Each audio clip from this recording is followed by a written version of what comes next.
when, let's be real, Bon Jovi are crap now, Richie aren't in the band, because the sound isn't as good as it was when Richie was in the band. Because Richie not only plays the part of the song, he actually co-wrote all the songs, by the way. Whereas his replacement, he just plays what's written on the music.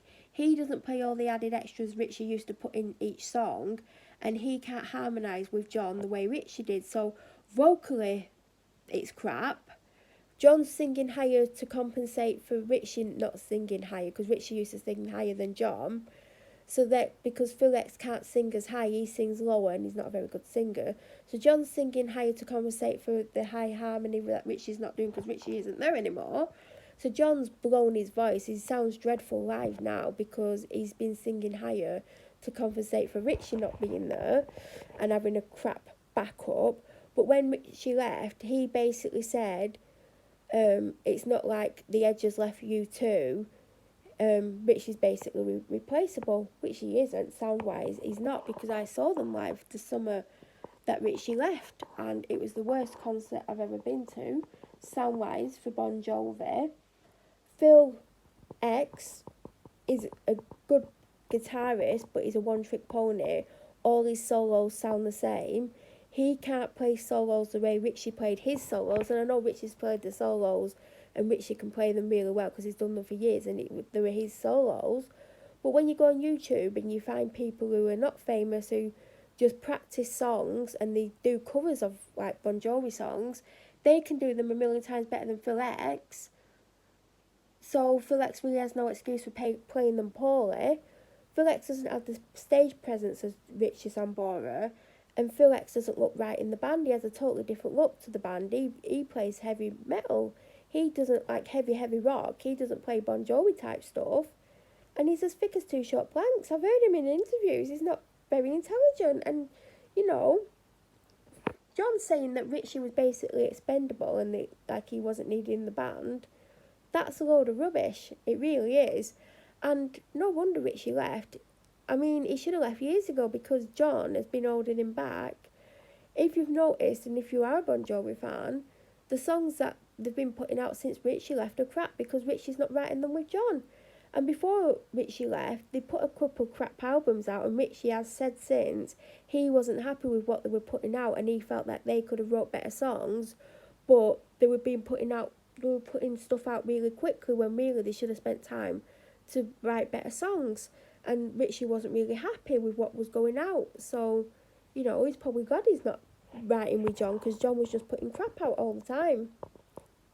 So Richie basically said in this interview he left for his daughter because John has basically said Richie left because of his substance abuse history, which Richie does have, and he's done rehab in the past. But Richie's clean at the moment, and he's saying he's in a better place than he's ever been. He's happier than he's ever been, and like some of his friends have like stood up for him in the press, saying, you know, John's out of order. John's just after attention to try and sell albums, like, and it's crap because Bon Jovi wouldn't have been as big as they were without Richie Sambora's writing skills, and that's a fact. That's not me being a Richie Sambora fan, because if I didn't believe it and I didn't know it to be true, I wouldn't say it, because if I thought Richie Sambora wasn't the big contributor to the songs, I'd be like, no. But when you look at the songs that Richie Sambora's written for himself or written for other people, they're really good songs. But because he's not John Bon Jovi, he can't sell the way he should sell. He's got a better voice than John. He's got this really soulful voice. He plays guitar amazingly. Like, I was watching some of his stuff last night, some of his live stuff. There was a concert from, I think it was 2012 in LA. I watched that and he was on top form. He was brilliant. I've seen him in London myself. 200 other people in the room. I had tickets to a concert a year earlier in London to see Richie, but I just couldn't go at that point. I had to sell my tickets. It broke my heart. But so when I got the second lot, I was like, hell yeah, I'm going. I won't miss this for the world. Hello. Do you want to say something about Richie Sambora on camera? Yeah, I think John's talking shit. There you go. That's Cleo's opinion. Yeah. So, yeah, Richie did this interview saying, like, you know, I left because of my daughter, because John's basically said he left because he had a drug problem or a drink problem or both. And Richie's like, no, my daughter needed me. His daughter was like 15 at the time. And if you look at what's happened in the years to his ex-wife in and out of psychiatric hold, I think it's called, you know, she has had issues and she seems to be healthy and happy now. But, you know, she's been in and out of it for years. So obviously his daughter needed her. And he was talking about how proud he is of his daughter because, and this doesn't happen a lot, and also John Bon Jovi seems to forget the fact that his daughter had an heroin overdose. That's been covered up, hasn't it, John? Yeah, he talked about it briefly when it happened because he had to, but he basically glossed over it. So, you know, he's got no room to talk because Richie Sambora, his daughter, Ava, she graduated uni on the honours list and now she's at graduate school, and you never hear about any of that from other celebrity children. They just live off the parents' money and fame for the rest of their life, like John's children are. That's a fact. There you go. So John needs to stop talking crap about Richie Sambora, and Richie got asked if he would ever go back, and he said it would have to be something very special for him to go back. But the way John's talking crap about Richie, you know, Richie really shouldn't go back. And do you know what? For years, I've wanted nothing more than the full Bon Jovi band to be back together, to get rid of Phil X, get rid of John Shank out the band, keep Everett, because he's brilliant, he does percussion and he's a character, and get back Bobby Bandiera back on rhythm guitar, and that's what they need. That's when they were at the best. Phil X is a knob, don't like Phil X. And not because he replaced Richie. Like, if they got someone with a better personality who did the songs better, yeah, I'd be on board with it. But it's not the same since Richie left. And for years, it was my dream for the band to get back together properly. And I think it was like 18 months ago, they got in the, what's it called? Rock and Roll Hall of Fame. Richie went back. And Google you search for the performance on here. It was like he never left. He sounded better than ever. I think he was a little bit drunk, but, you know, he might have been celebrating. But the chemistry between John and Richie on stage, it was like Richie had not been out the band for 6 years by that point. It was like nothing had ever happened. And still, John had Phil X on stage, John Shanks on stage. Well, really, Phil X shouldn't have been on stage. It was the other side of the stage from Richie. And it was funny because at the end of the performance, on the unofficial clips that are on there, Richie shook hands with everyone but Phil X. And I thought that was brilliant because, you know, and Richie Sambora is the nicest guy ever, but he probably is the same opinion of Phil X as me. And he didn't shake his hand. I thought it was brilliant. In fact, John, like, when they were walking off the stage, Phil was like still shaking people's hands, and he gave Richie a dirty look, and I just thought, what a knob. And in fact, Phil X did an interview during lockdown and talked about Richie and told stuff about Richie that wasn't even public. So Phil, you're an absolute bellend. I don't like you at all. So yeah, Richie just did this little interview, and there was a bit of a recorded thing of him talking, because I do every now and then wonder where he is and what he's up to. Normally if I see like Bon Jovi on something, I'm like, wonder what Richie's doing, and I did wonder, because like you don't hear anything about him anymore. Like every now and then he'll tweet something on Twitter, but it's very rare. Or he won't tweet for months, and then all of a sudden he'll tweet for like a week, and then again nothing for months. But I heard he is working on an album, and I heard it's really good. So we'll see. But John just needs to stop bad-mouthing Richie and maybe go and kiss Richie's ass and get him back in the band. But at the end of the day, John's voice is shot. He's singing too high. They need to lower the key that they're singing in. They should come down at least a note, and then, because sometimes I think they took it down half an octave, or half a note or whatever. But he needs to come down lower. He needs to get someone to sing higher than him, and he needs to stop trying to sing the higher harmony. But yeah, stop talking crap about Richie. Like, he was like he kept saying like there's no beef, I have no beef with John, but John needs to stop saying stuff that isn't true. I'm the happiest I've ever been. Like, leave Richie alone. Like, Richie probably misses being on stage with the band. You know, that was his life for a long time, but, you know, his daughter needed him and they were constantly touring.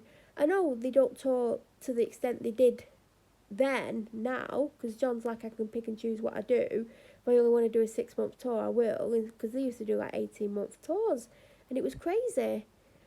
But, you know, if Rich is ever to go back, John needs to stop talking rubbish, and he needs to say, look, we're not as good without you, instead of, like, he's being really arrogant and going, we're better than ever. They're not better than ever, and I am a fan of the music, and if I thought they were better, I wouldn't go, oh yeah, the crap. If they were really better, then I'd be like, well, yeah, they're better, but honestly, they're not better. They're mediocre, and do you know what? I would have saw them live last year, but it was when I wasn't very well, and I was going through all that online bullying and the abuse and lies that were being said about me from her from Devon, and her from Berkshire, and her from Cheshire, and her from the North East. They were just lying about me, and I was in a dark place. I didn't want to live anymore. And Bon Jovi weren't playing in Manchester. If they were playing in Manchester, if I was feeling well enough, I would have bought last minute tickets, or a ticket, because I would have gone by myself, like the day before or a couple of days before, and I would have gone. But they were playing in London. But then I found out that I think the Friday night Bon Jovi were playing Wembley, and the Saturday night Billy Joel was playing Wembley, or the other way around, one of the ways round. I was like, oh my god, why? Because I would have gone to both concerts. I would have stayed in London. I wouldn't have gone by myself, because that was when all those stabbings were happening, and I wouldn't have felt comfortable going myself.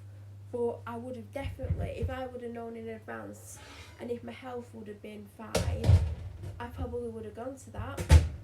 Just being really honest, I would have gone, because I saw Billy Joel the year before, and it was the best concert I'd ever been to. So I was like, I was a little bit gutted that I had to miss it. And that would have been the only way I would have probably seen Bon Jovi, if I'd had tickets to see Billy Joel and we stayed in London for a few days. But I wouldn't have bought the most expensive tickets, because I've always wanted to be down the front in the pit. I think it's called the Gold Circle, they call it. And last year, the Gold Circle tickets were the cheapest they've ever been. And I was kicking myself because they weren't playing in Manchester, because I think I would have bought myself a gold ticket and I would have gone to Manchester. Maybe one of these. They are the plant menu, no pork sausage rolls. I don't think I've ever had one of these ones. Part of me thinks I have, and part of me thinks I haven't. I normally get the jackfruit ones, but I had them last time and I didn't enjoy them as much as normal. 12 to 15 minutes. So, I would have loved to have been in London for the weekend. I would have gone Friday to Monday, and I would have had a good time. But I didn't know. And then when I knew, I couldn't book the tickets because my health was up and down. And there was nothing worse than spending, like, I don't know, £400 on tickets, booking a hotel, and then either getting ill just before I go and not getting well before I got there, or getting there and getting really ill. So that is why. I mean, one day I might have the operation that I need.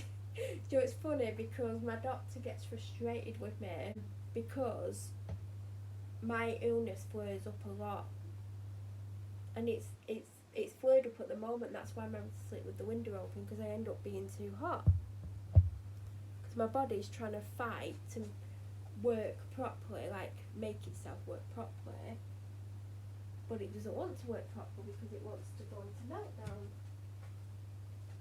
And my doctor gets frustrated with me because I used to end up there all the time with it. I mean, I've not rung up about it in a long time, when probably I should, because if you treat it, it stays away for a little while.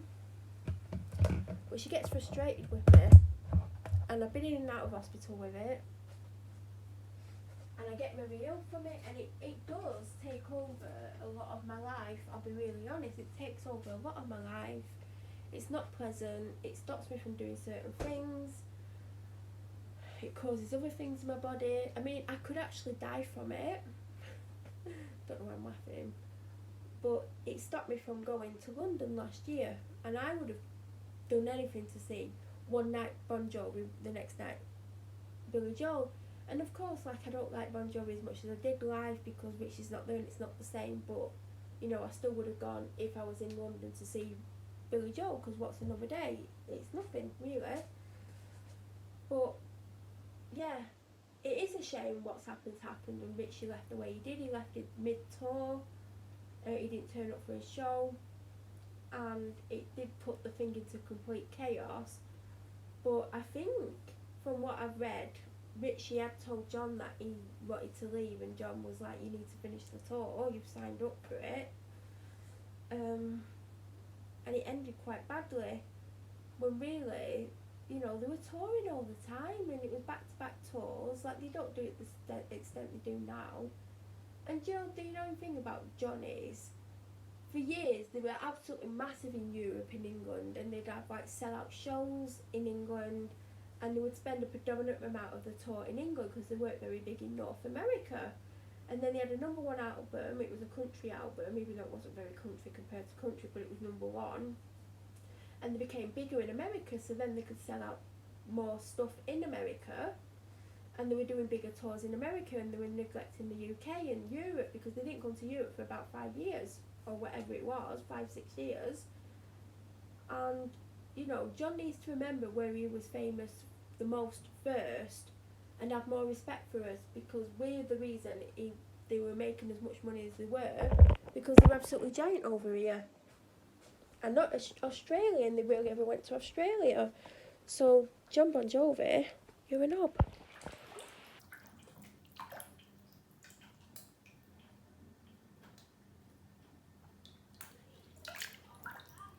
I'm in the bath 10 minutes and the little demon comes out. My God. Don't think I'm allowed to relax.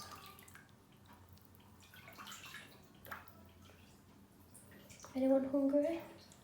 I can eat my oranges.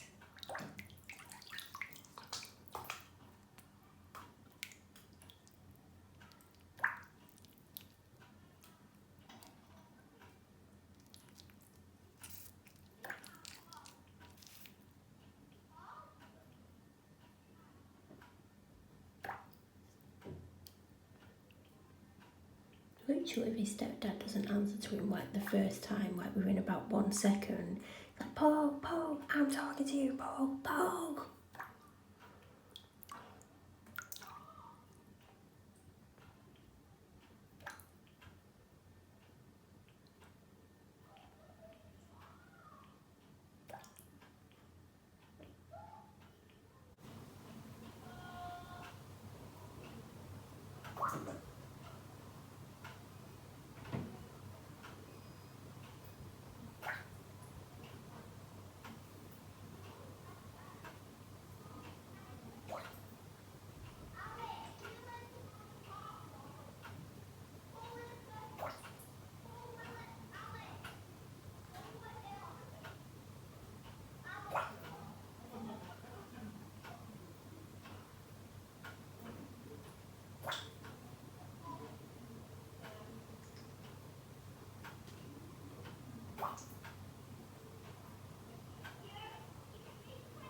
Every time I come to film, it quiets down. It's like he bloody knows. But I've got in the bath to relax. And his stepdad's out there, his mum's out there, there's another man who I think is his dad.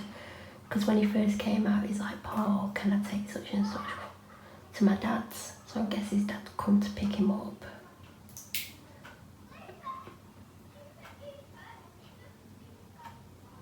But normally, when he goes to his dad's, he's back the next day. God. Got lavender and ylang-ylang in the bath to relax, but no.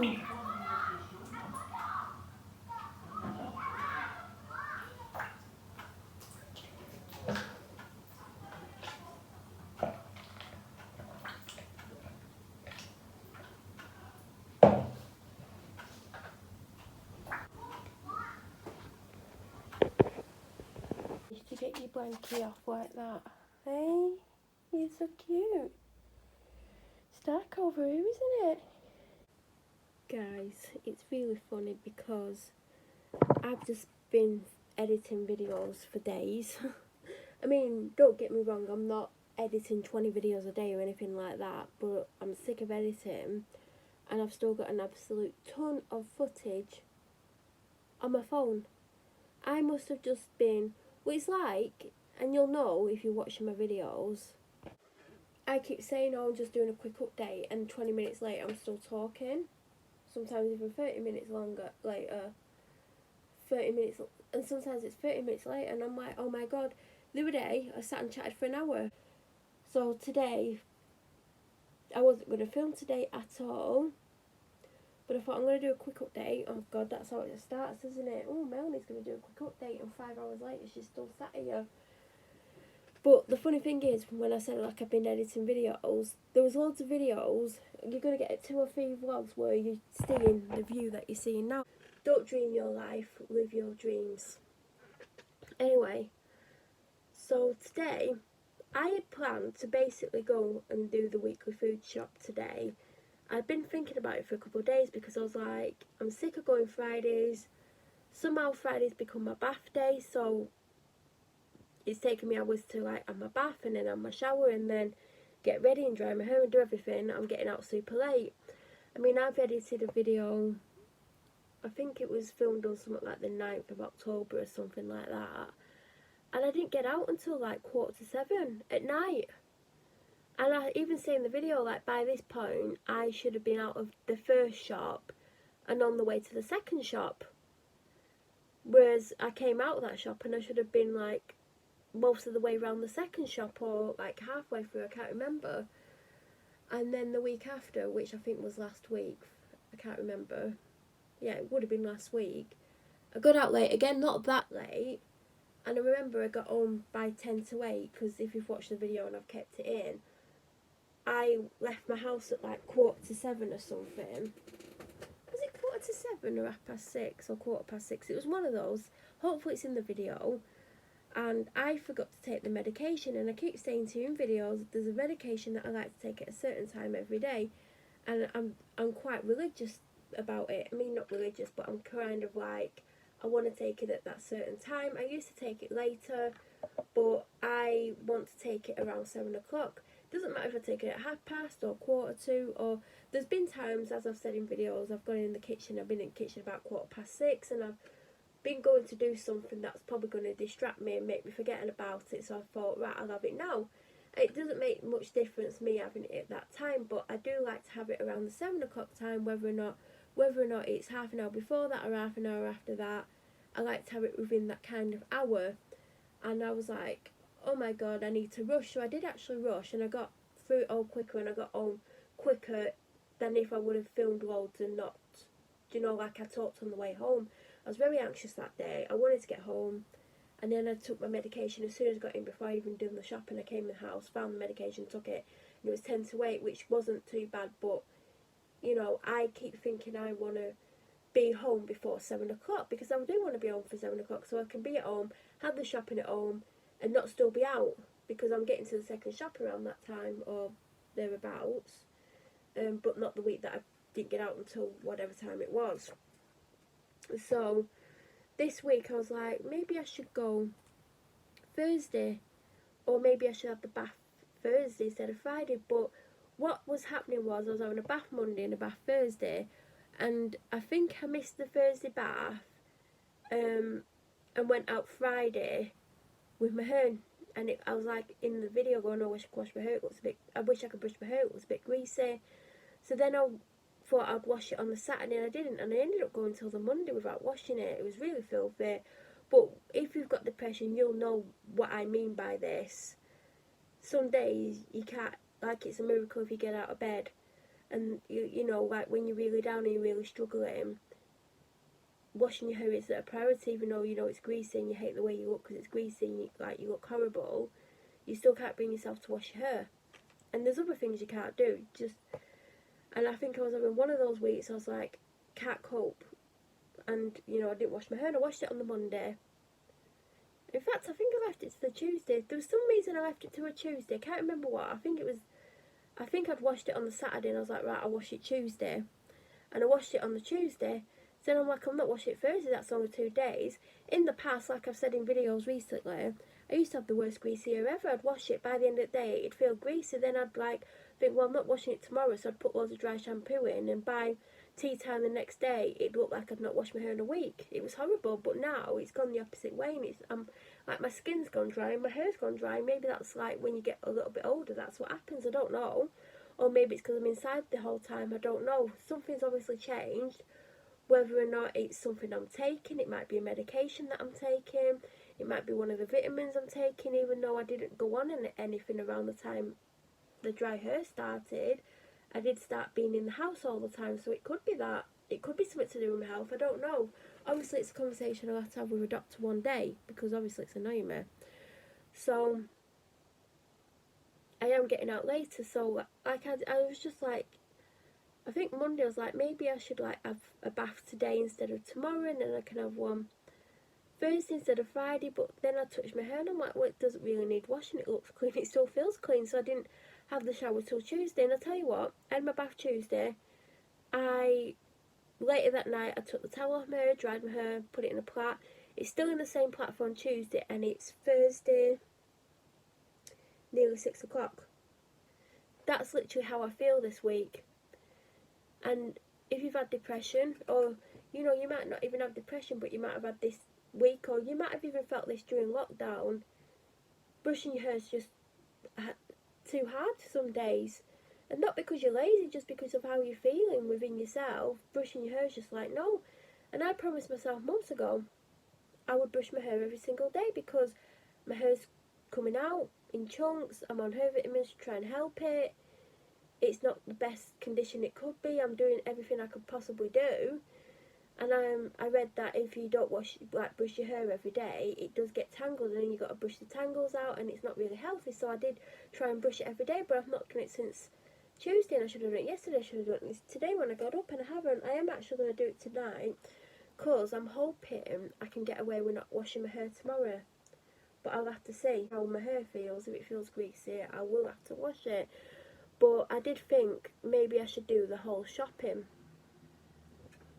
I thought, right, I'm going to go shopping Thursday, then I don't have to do it Friday. That was the plan. And then yesterday I thought, do you know what, I don't want to be out shopping all day. I'll do one of the shops and do the other shop Friday. So even if I have to have my bath Friday, I'm only having to go to one shop afterwards. And that was the plan. And then got to sleep really late. Do you know what, it was 5 a.m. because I was watching stuff on my phone while I was editing, came upstairs, did stuff on my phone, and then I ended up watching 2 videos which were about 40 minutes long. I remember looking at the time and it was about 3:30, and I thought, right, I'll just watch this and then I'll lie down, it'll be about 4 o'clock, everything will be fine. And then I watched something else, and then it was 4:45 and I was shocked, and I'm thinking it was only 3:30 a minute ago. See, no concept of time. I don't know if anyone else feels that way at the moment, but I literally have no concept of time.